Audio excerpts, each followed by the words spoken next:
What's up, guys? It's Bryce and Nick back with our newest installment of BNN Primetime Sports Podcast.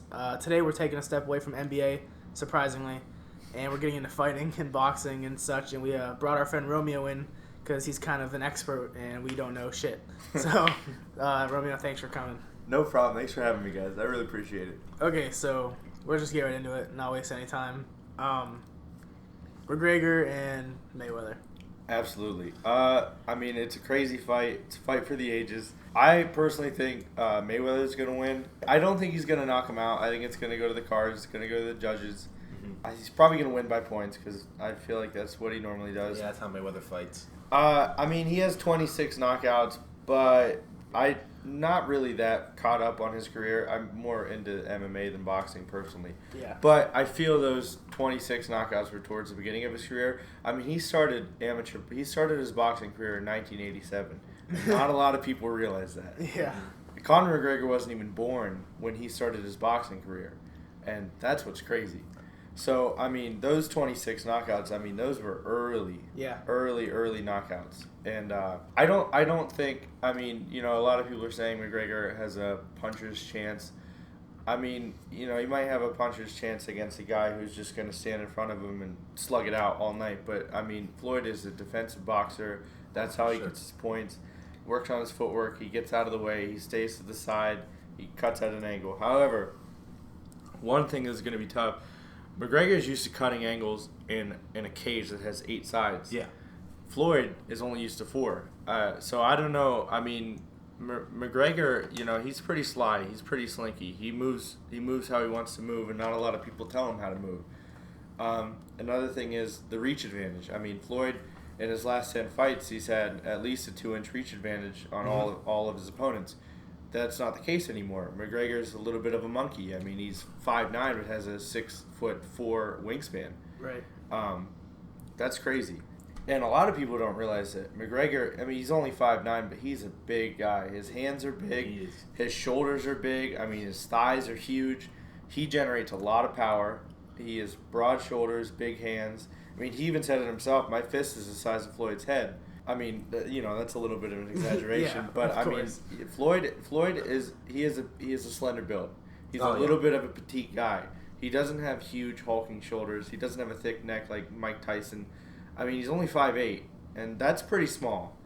I don't know. I personally think Floyd's gonna win. I'm not a betting man, but if I were to bet money, I would bet on Floyd. You'd lose a lot of money betting on Floyd because he's going to win. Yeah. Odds are so hard against McGregor. Yeah, I don't know. A lot of people are betting money on McGregor. I mean, if you have the money to do it, congratulations. I don't, so I'm not gonna throw my money around like that. Do you think that the fight will actually be as entertaining as the hype leading up to the fight, or do you think it's going to be like Pacquiao's fight with Floyd, where it was kind of dull and everyone got kind of pissed off? Well, I know they're going on a tour across the nation to hype this fight up. I don't know if they need to do that. I don't know if I don't think so. I don't think they need to do that. I mean, every single fighting news outlet. I mean, Bloody Elbow, MMA.com, MMA Junkie, all of that, all of their writers, all of their analysts are all focused on the Floyd and McGregor fight because it's so big for the sport of MMA. You know what the funny thing is, though? MMA is so big into this fight. Yeah. But the boxing side hates every bit about it. The boxing side is very against it. And I don't understand because it's like, just because he isn't a traditional boxer doesn't mean it takes anything away from the sport. They're fighters. They're fighters. Fighting is a way for the very, very poor to become very, very rich. That's how it's always been. Mm-hmm. Boxing started, unfortunately, with rich white slave owners forcing their slaves to fight each other to the death. I mean, sometimes to the death, sometimes just fist fighting and stuff like that. I'm not saying it's right, but that's how boxing started. I mean... look how it grew up in the Bronx. Absolutely. The Bronx is another big area where it was big. You had kids on the streets not knowing what they were going to do with themselves the next day. Yeah, absolutely. It gave them a place to stay. It gave them something to do. It kept them off the streets. And as well as a lot of the people that you see fighting in the streets had to fight to survive. Well, the thing is, a lot of the trainers and stuff, like Bernard Hopkins, he got in trouble all the time. But once he started to learn how to box, he never got in another street fight again after that. McGregor is the ultimate rags to riches. I mean, people don't realize it, but he, before he fought, he cashed a check for $234 from a welfare check. I mean, he was a plumber, and he hated it, and he went to the job, and he said, you know what, I can't do this anymore, and he started training, and his longtime girlfriend, who he just had I don't think they're engaged or anything like that, I think they're just boyfriend and girlfriend, but they just had a child, and I mean, she would work so he could train and sit at home and cut weight and fight and try to make a life for them. I mean, like, that's respectful. Absolutely. I mean, absolutely. I mean, she sacrificed a lot, and now it's paid off. It's paid off big time. And I guarantee you right now that she's not working. She's absolutely probably living not. very comfortable. This fight especially is gonna make. But I mean, she so deserves much it. money. I mean, absolutely. Yeah. What's her name? Dee Delvin, I think her name is. I mean, she, God bless her, because that's awesome. Mm-hmm. I mean, not a lot of people would stick with somebody who's saying, I'm going to pay the bills with my hands. I'm going to fight. A lot of people, I know I would. If I was her, I'd say, you're crazy. I want somebody who can actually take care of me. Yeah. But, I mean, she stuck with him. And you definitely have to give her credit for that. Yeah. The hype of this fight. This fight probably has to be bigger than the Manny Floyd fight. Absolutely. The hype behind this fight, just because of Conor McGregor. It's all Conor McGregor. I would say it's all Conor McGregor. Because of his trash talk. His trash talk, and he's made himself one of the most hated athletes. Yeah. But it's like, even if you hate him, you hate his attitude, you hate the trash talk. You have to respect him. You have to respect him. Well, that's the thing. Floyd started out, I believe his first nickname was Babyface or something like that. I can't really remember his nickname. I'll have to look it up. But he started out as kind of like the good guy. I mean, like, boxing isn't WWE, but he kind of started out as like he was likable. He was likable. Mm-hmm. Then he changed his nickname to Money. Yeah. And he started trash talking. Now, and he started becoming, the guy that you hate. The Floyd that he is now. Yeah. Now, I don't dislike Floyd. And I do. I'm not gonna. Well, let me finish. I don't hate Floyd, but I don't like Floyd. I don't like some of the stuff he does, some of the antics he does, carrying millions of dollars in a suitcase with him everywhere he goes. Yeah, in a duffel bag. Like, I was watching MTV, and he was on Ridiculous. Oh, yeah, I remember that. Floyd Mayweather. He had, like, millions of dollars with him. Yeah, that's kind of arrogant. In cash. That's kind of arrogant. Absolutely. If you ask me. But, I mean, Floyd Money Mayweather, that's how he makes his money. Yeah, he's exactly. known for that. He's a spender. Exactly. He's a gambler. Absolutely. I mean, like, he posts. You follow him on Instagram. He posts pictures of his cars. He posts pictures of his watch. But that's literally also, you can't see the metal because it's covered in diamonds. Now, at the same time as me saying I don't like the way he does that, he earned it. Oh, for sure. He earned it. He earned it. Well, he started boxing when he was about 12. He started early. When he debuted. He started early. And his dad's been his coach for ever. Absolutely. That's how it's gonna be with. Now, I'm not being serious, but with Lonzo Ball, you're going to see him in 20 years. I know we're talking about fighting, but I cannot stand the Ball family. I don't watch MMA all that much, or not MMA, NBA, but I hate the Ball family a lot. They're the Kardashians of the league. But moving on. Yeah. I just wanted to get that in and let you guys know. All right. Guess we won't talk about the Ball family later. All right. But going back to how you were saying, you think McGregor might have an edge with cutting angles? I mean, he's used to cutting angles in an 8-sided ring in a cage. I think, people are saying, oh, he doesn't have the puncher's chance. I think he does. I think if he lands a flush shot, he has power. He has power. Yeah. And I don't know what they're fighting at. I think maybe 155. I think they might be fighting at boxing lightweight. It is. I just read it. I don't know what he walks around at. He's a pretty big guy, but he's cut down. He cut down to 145, and he looked kind of skeletal on the weigh-ins. But he did it. He did it, and he won. And he won. And he fought lightweight. He got the championship. He got the strap. He fought lightweight. He got the strap. He unfortunately the UFC stripped him of the lightweight strap because you can't hold two simultaneously. But he is the first 2-division champ in the UFC. Do you think that if McGregor comes out like guns blazing, just fast, just trying to end it as soon as he can, he has a better chance or a worse chance? I think he'll tire himself out if he does it that way. I don't think he's going to gas himself.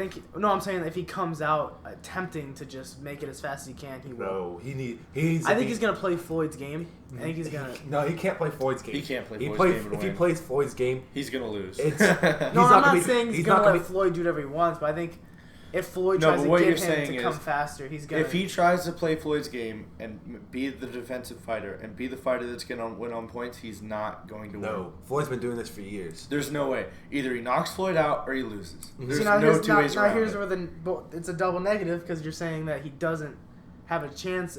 It's a good of a chance of landing good hits.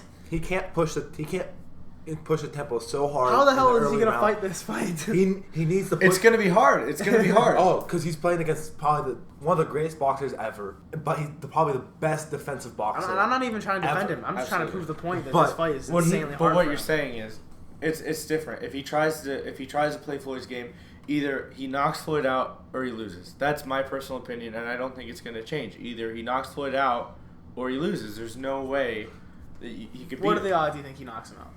I mean, if he lands a flush shot with his left hand, he's southpaw. I mean, I've never fought, obviously, but I mean, I hear you're an orthodox fighter and you're fighting a southpaw. It kind of throws you off a little bit because you're used to the punches coming from here. They're coming from here now. I mean, they're squared up in a different stance. Their jabs are a bit different. It's just different all around, and cutting angles is different. I mean, obviously Floyd is undefeated. There's no way around There's reasons for that. There's reasons for that. Like I said earlier, I mean, he's undefeated, but he's 40, and you can't beat Father Time. I mean, you're never going to go undefeated against Father Time. He's fighting a guy who's going to be 29 at the time of the fight. He's fighting a guy who is at the peak of his career. Absolutely. Yeah, for sure. The entire world is behind him. Everybody. And, I don't really like Floyd all that much. I mean, he's had a couple domestic abuse allegations filed against him. I believe it. I'm not saying it's his fault. That kind of seems to be like the par for the course for boxers. Right. I mean, I don't know if it's just the constant violence in their career or if it's brain damage. I mean, I don't know. There's not a lot of study going into how much damage boxing and fighting sports, combat sports give you. I have problems with some of the way the sports are handled. Like, I don't like the way in the NFL, like Joe Thomas, offensive tackle for the Cleveland Browns, he was having short-term memory loss and getting severe headaches a couple months ago. And Bernie Kosar, everyone knows about Bernie Kosar, just how messed up he is. He is bad. And it's just... I don't like the fact that they still let it happen. They sweep it under the rug for sure because, I mean... The money that they make... At the end of the day, is his brain more important than the millions and millions of dollars the owners are going to make? No. I think it is because he's a human being. Of course. And he's not a pawn on a chessboard. I mean, he's a human being and he has a family. And, I mean, I think it's horrible. And I think... we go ahead. Oh, I agree with that 100%. But these people are going into their sports knowing their risk. Absolutely. Absolutely, but they should take the precautions to make it less dangerous. But you're not going to be able to take away all the danger in the sport. There's no way they could change football to make you not get brain damage. They could add unless you're the kicker or the punter, you're fine. I mean, kickers and punters take some of the biggest hits. They take. I know they kind of have targets on their backs. I've seen some nasty hits. Absolutely. And usually, on special teams, when someone lays out the kicker or the punter, usually their teammates kind of step in and it gets kind of rough. That's usually when kickers and punters. It's ignorant. That's when kickers get hit the worst or off kick returns. Yeah. Because they're running down. They're just gonna get blindsided. They ain't there to tackle. Yeah. They're literally soccer players. Unless you're Pat McAfee and you're throwing some flying elbows across the field. I'm just saying, I wish they could make it more safe. I mean, not safe, but I feel like they need to fix it a little bit more. I think if possible, because there might be possibility in football with like new technology, newer technology coming out every day. They could add a certain, I don't know. I mean, I'm not a material scientist, but maybe they could fix the helmet in some way. Maybe they could add more padding to the field or something. Unfortunately, you can't fix boxing. No. Yeah. Boxing, you get punched in the head. MMA, you get kicked in the head. I mean, there's no two ways around it. Refresh my brain. Who did Stipe just fight to defend? Stipe just fought Junior Dos Santos in Dallas, Texas. Didn't you say that when he basically had won the fight, That he was just basically just barely touching him to prove the fact that he was knocked down Stipe, Stipe knocked down Junior Dos Santos, and sometimes if there's bad blood or if the fighters just get caught up, they're like pounding the crap out of the guy's face. Stipe, you could tell he was holding back. Junior Dos Santos was curled up in a fetal position, covering the back of his head, and Stipe was just tapping him. Yeah, tapping him. Just to prove the fact that he was absolutely. It was done. The post-fight conference, Junior had no marks on him. He was fine. He got up. When the ref stopped the fight, he looked up and he was fine. There was no deer in the headlights look. He was talking to the ref. The doctor checked him out. He's fine. That's Stipe, though. I mean, Stipe's a pretty nice guy. That's the point I was going to make, because that's really... I respect that a lot of him, too. If I was a fighter, even though how bad this might be looked upon, honestly, I don't know if I would be able to do that, hold back. Because you'd get too caught up in it? Well, yeah. It's my living. That's what I'm making my money. Yeah. But if it's already your money's made, if he's on the ground in the fight position, your money's made. You never know. That's my biggest thing. You never know. Well, I would take the risk on him getting back up and fighting a good fight than injuring his brain. But that's also the thing is their money, so it's I couldn't fight. If it came down to it, I mean, I'd choose not to fight. But if it came down to me having to make money, fighting would be. Well, the thing is, that's one fight. I mean, you could see that, you could watch that fight and think Stipe's a really nice guy. Then you watch the fight with Mark Hunt, and he has him in the tie clinch, and he's kneeing him in the face. I mean, there's two sides to every story. I mean, and it's not that Stipe's a bad guy. It's the fact that it's fighting. Yeah, and it's in a brutal sport. Well, if you're in the sport, you know what's about to happen. I think in his last fight, he knew that he had it. Yeah, I mean, what I've read, it was obvious that he was. I mean, Junior Dos Santos, I don't know what happened. He has a fight coming up against Francis Ngannou or something like that. I don't know how to pronounce his last name, but I mean, he's fighting, and that's a pretty quick turnover for a fighter. Yeah. He just lost, I think it was May 12th. Yeah. I think it was when he fought. So fighters usually only fight maybe 2 or 3 times a year. Maybe. I mean, sometimes fighters, if they're in their early career and they don't get hurt that bad, they go like one fight after the next after the next. This is a pretty fast turnaround for Junior, especially after a loss. Yeah. Normally, to take a loss, some people there was one guy who took 6 months after every loss just to collect himself. He would go away from his family and think, like, do I really want to do this again?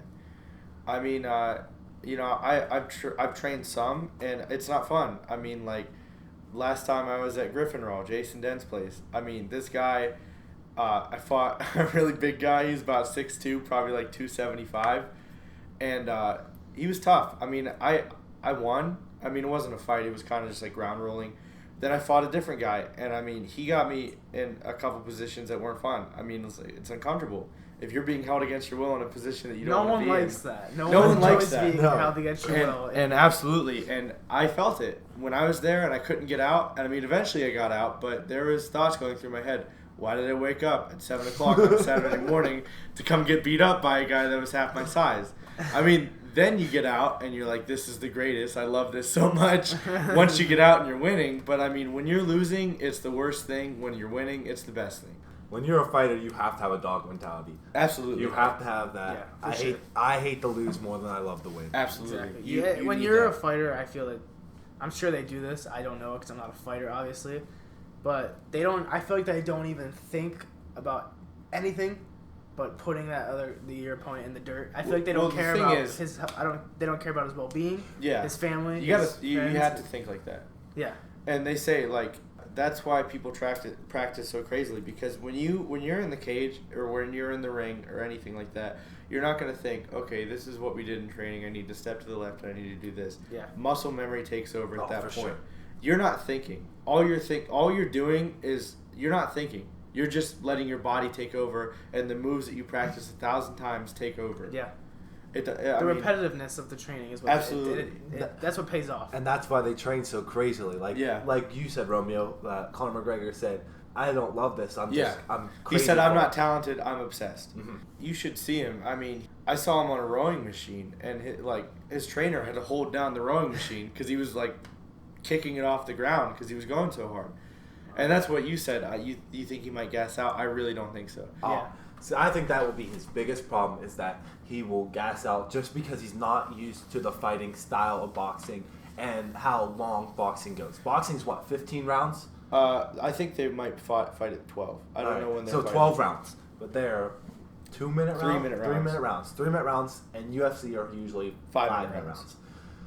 So his UFC fights are usually 1, maybe 2 rounds. He's gone 3 rounds once in his career, and he's gone 5 rounds once in his career. 5 rounds is the max. 5 rounds, so that's 25 minutes of that's fighting. A Championship or main event. Mm-hmm. Okay, so he's gone the ropes twice. Yes.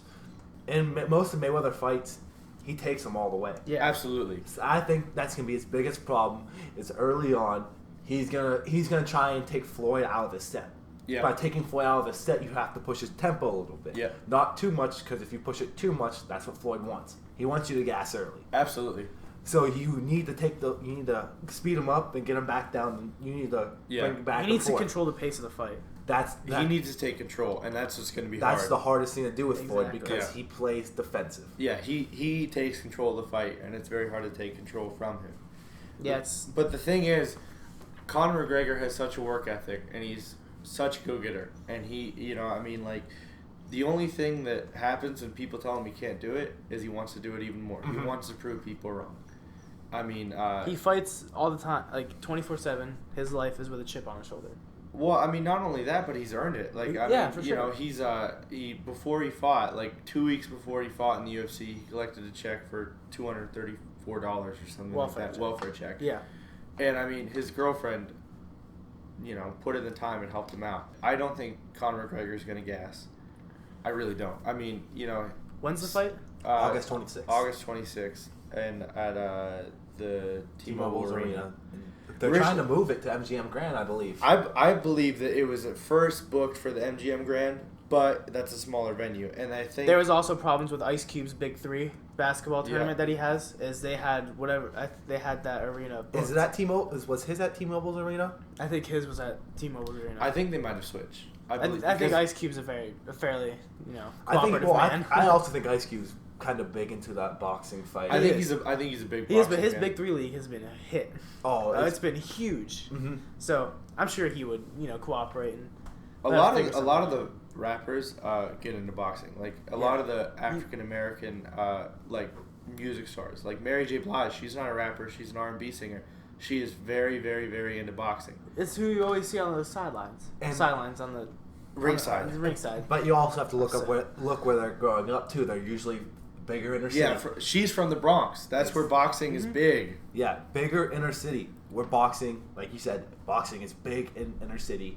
Absolutely, and I'm sure it's those boxing trainers. Unfortunately there's only one free boxing gym left in New York, and I believe it's in Brooklyn, and that's where kids can go off the street and they'll train to be boxers. And if worse comes to worse, they'll give them a place to sleep. They'll give them food, they'll give them shelter and stuff like that. That's good. Fighting has always been a way for the very poor to become very rich, and unfortunately they don't really stay very rich. Yeah.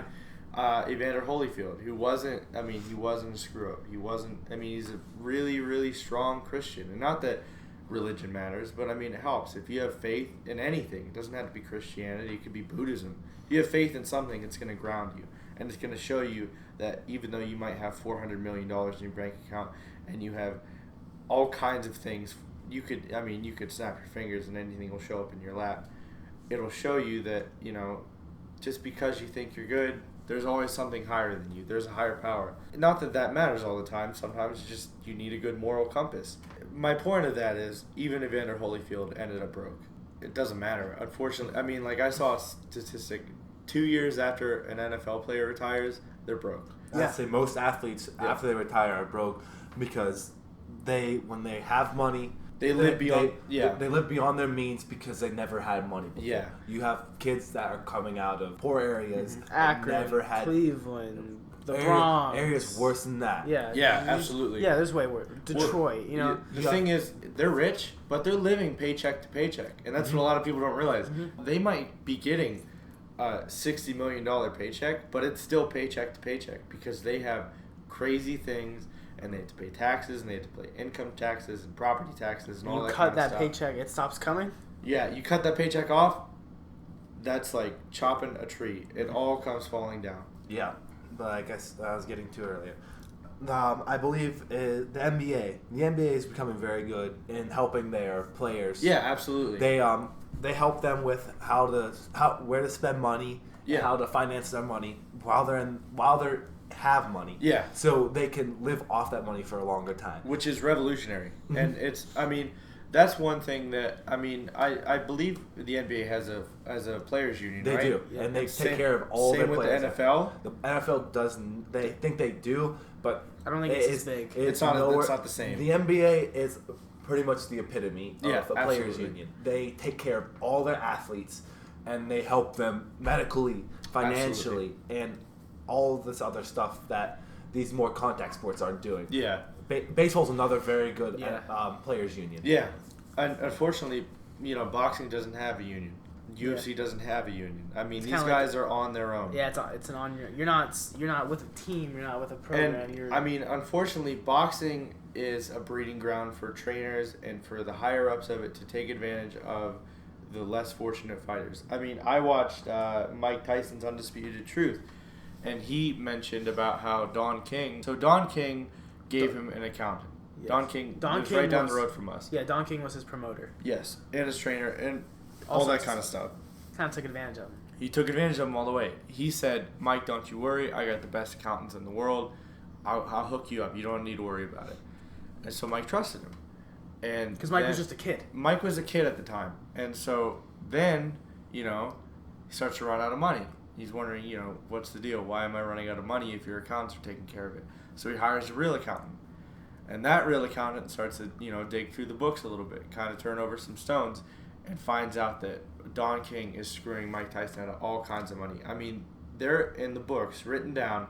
Don King is charging Mike Tyson $8,000 a week for using his towels. That's crazy. Towels for $8,000 Because when you're a week. kid like Mike Tyson was, you're not looking. You're living in the moment, and You don't worry about it. goes right over your All head. you do is train and fight. Because you're told that he's gonna cover it. And Yeah, absolutely. You trust Unfortunately, him. it didn't work out that way. There's still bad blood. I I don't mean, think it'll ever be made up. No. So when I was talking about earlier with the cutting angles, Yeah. with Conor McGregor coming from an 8-side octagon now to the boxing ring, Yeah. which is square, Yeah. wouldn't it be harder for him to cut angles only because in the octagon it's more of a circle? You can't really get trapped more in those corners as you can in a boxing corner. In a boxing corner, it's very easy to get lost Yeah, absolutely. and get caught. In an octagon, you have more of a chance to get out of the corners. Yeah, they're more obtuse angles for sure. Mhm. But I don't think it's going to be necessarily easier for Conor McGregor to cut angles. I think it's going to be easier for him to stop Floyd from cutting angles. Because he's used to guys being able to go 360 around him, backwards, diagonal, all of that stuff. Because it's a huge... people don't realize it. The octagon is huge. It's very large. Okay. If you're ever in a regulation size octagon, I actually was earlier at Strong Style. They're huge. I don't know how many square feet it is, but it's a lot. Boxing rings, they're big, but they aren't that big. Yeah, they definitely they had a formula back in the day to keep it interesting, to keep the audience entertained, so you can't run as much. But I think it's going to be easier for McGregor to stop Floyd from cutting the angles that he likes to cut. So one thing that I like about McGregor, and I give him credit for, is his shit-talking ability. Absolutely. He gets under everyone's skin. Yeah, and he they hate is him. an expert at getting under people's skin. And I think that's what I was mentioning earlier. Stipe tried to pick a fight with Anthony Joshua, and it didn't quite work because Stipe doesn't get under people's skin like Conor McGregor does. And it just doesn't happen. In order to go far in the combat sport world, you need to be an entertaining fighter. Muhammad Ali, he's known as one of the best champions of all time because he was an SOB. He was the best talker ever.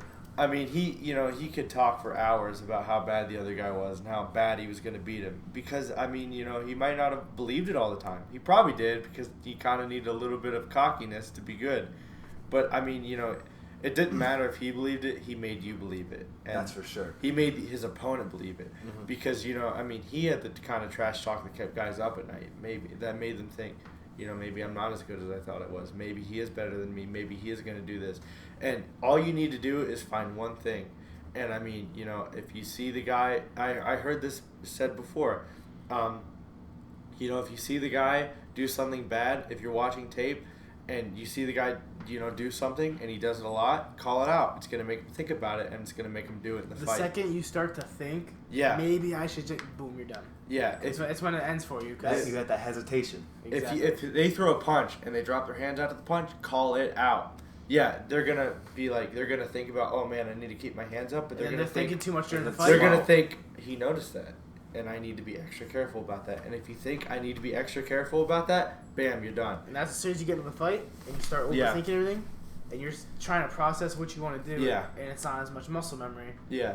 Then I've heard you get put down. Dan Gable, he's universally a lot of people think he's one of the best American Greco-Romans and collegiate wrestlers of all time. I mean, I don't know if he went to the Olympics, but he had a lot of shots to go to the Olympics, and he was coaching, and he knew the kid. He knew his fighter, the kid that was wrestling, had it, and he said, "Hey, you got it." He was yelling to him, "Hey, you got it! Don't get taken down." Immediately, the kid gets taken down because he puts the seed of doubt in his head. Mm-hmm. He's like, "Okay, I need to not get taken down." Boom. Then he gets taken down. The minute you think. That's why the trainers, if you listen to it, if you watch a boxing event, if you watch a UFC, they never say, hey, don't do this, hey, don't do that. They're going to say, keep your hands up, keep your guard up, watch that sprawl, be careful. They're never going to say, hey, don't do this, make sure you don't do this. They're always going to put positive reinforcement in. Yeah. I could never be a motivator then. I'm one of the worst. Yeah, it's tough. I am probably one of the worst people ever at telling people, hey, don't do this. Because I just constantly want to tell them that. Yeah. It's tough. I know. But and Conor McGregor too. Going back to him, he is just he's ruthless. He's crazy at some points. Yeah. Like him snatching the belt from he will do whatever he has to do to win and make his money. From Jose Aldo. Yeah, he snatched the belt from Jose Aldo. He took it, and the crowd went crazy because they loved it because they'd never seen anybody do it before. I personally didn't even see that. And there were people when George St. Pierre and Mike Bisping had the press conference for their fight. Unfortunately it's off right now. George St. Pierre, I'll talk about him a little bit. He kind of went crazy. He defended his title a lot, and you've actually told me about him before. He's kind of crazy. He took 3 years off, and in that 3 years, he started blacking out. And so he said he would wake up at 9 or 8 in the morning, and then he would look back at the clock, and it would be 12 in the afternoon. And instead of thinking, maybe I have some brain damage because I've been fighting my entire life, he thought instantly, I think I'm getting abducted by aliens. So now he thinks that he got abducted by aliens. And in the press conference, Michael Bisping brought it up. He's like, I don't know where you've been for he's English. He's like, I don't know where you've been for 3 years. I mean, you went hunting aliens, mate. You're crazy. And but George St. Pierre, I mean, he's a crowd favorite. He had the belt for a while. Matt Serra, he actually runs UFC Unfiltered, the UFC podcast.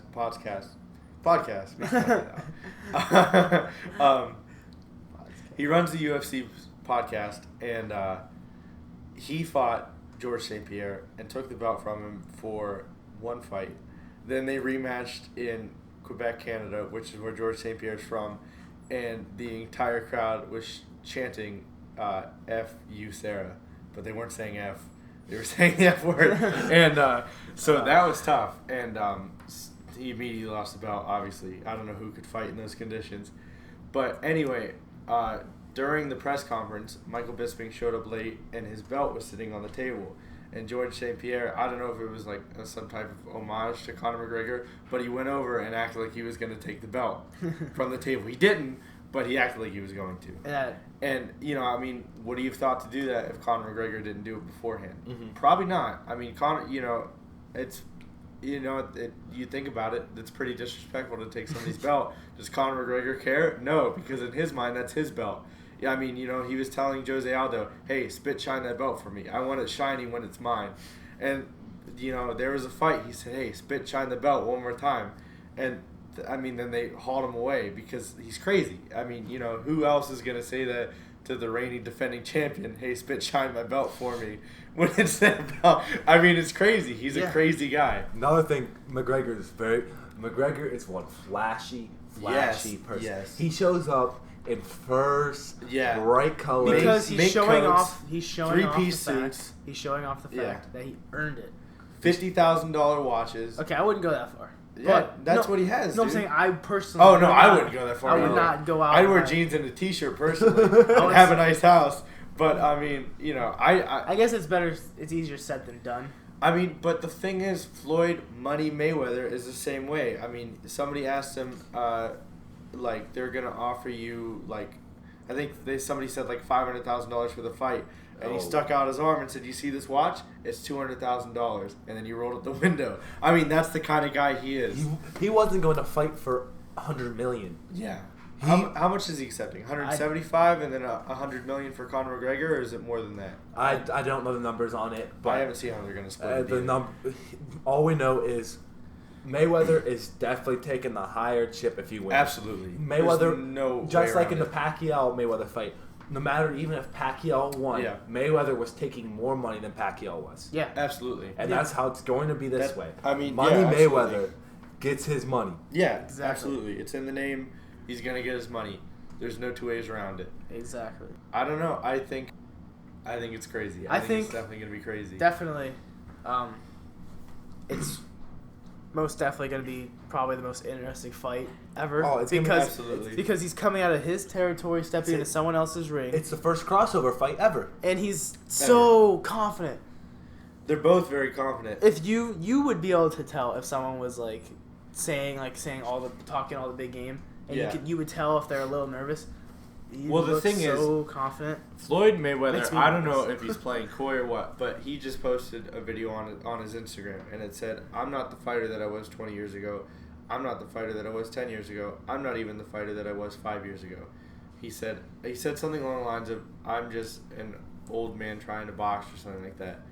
I don't think he believes that. I think he's playing coy, and he's going to try to lull McGregor into a false sense of security, and I think he's going to take it from him.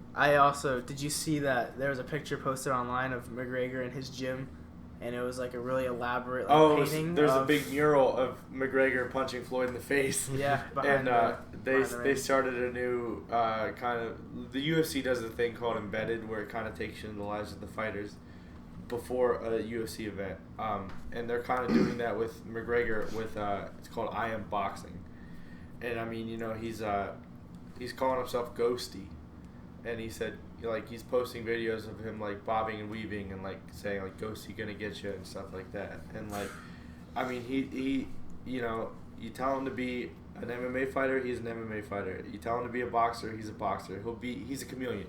He'll be whatever he wants to be. He'll be whatever he wants to be to make money. Well, why wouldn't he? At this point in his life, absolutely, he's done what he had to do, and he changed the way he's living his life.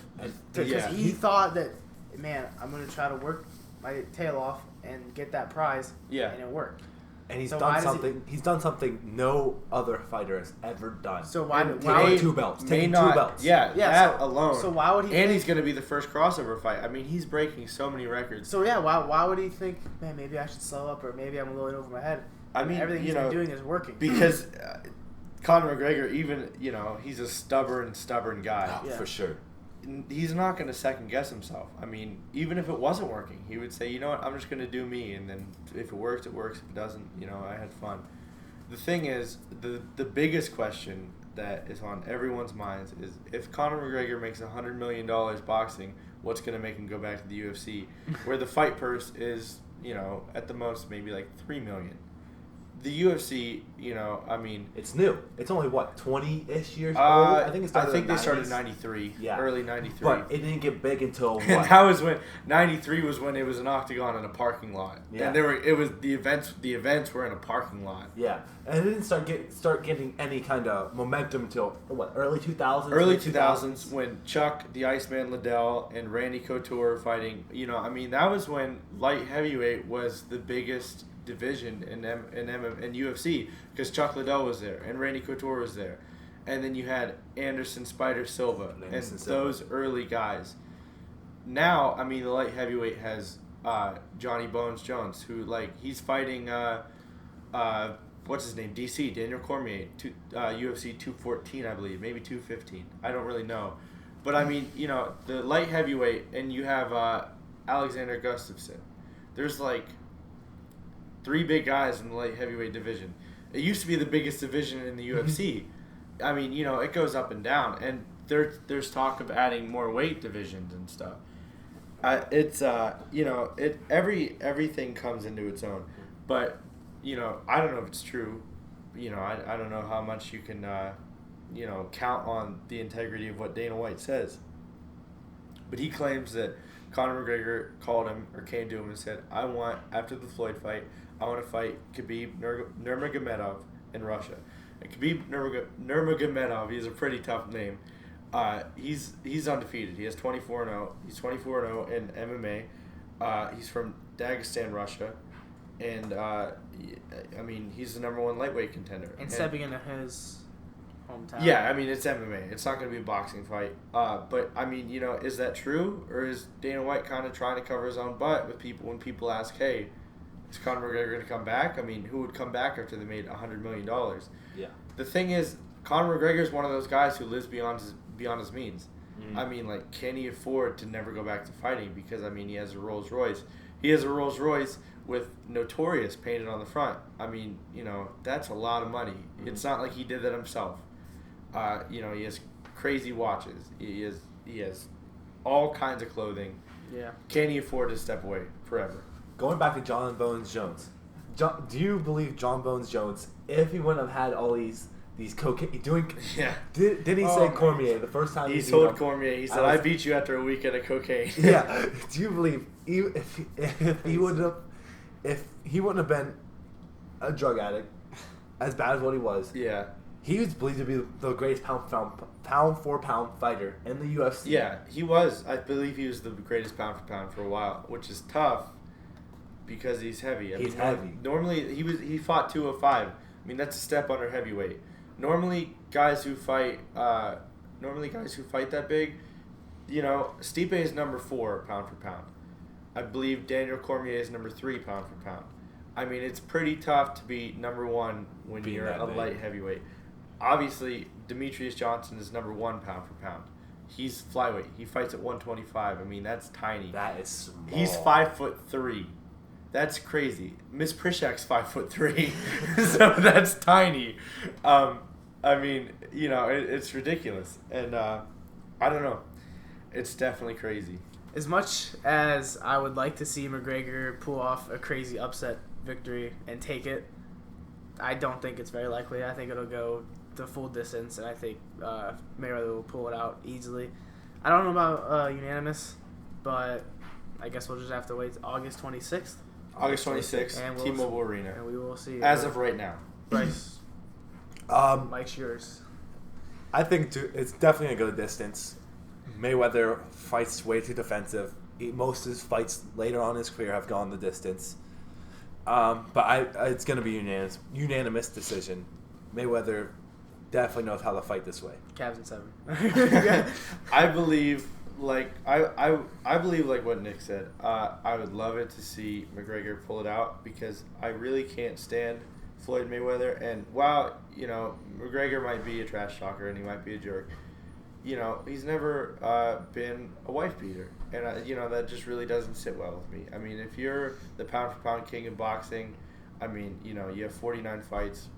Why are you gonna bring that fight to a woman who can't defend herself? Yeah, and I mean, not that there aren't women that can't defend themselves, because I mean, boxing and the UFC is full of them. I would not want to make one of those girls mad. No.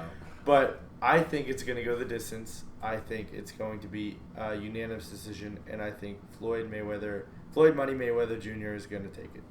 I think he's going to win, unfortunately. Well, all right. Well, that wraps up our third podcast. All right.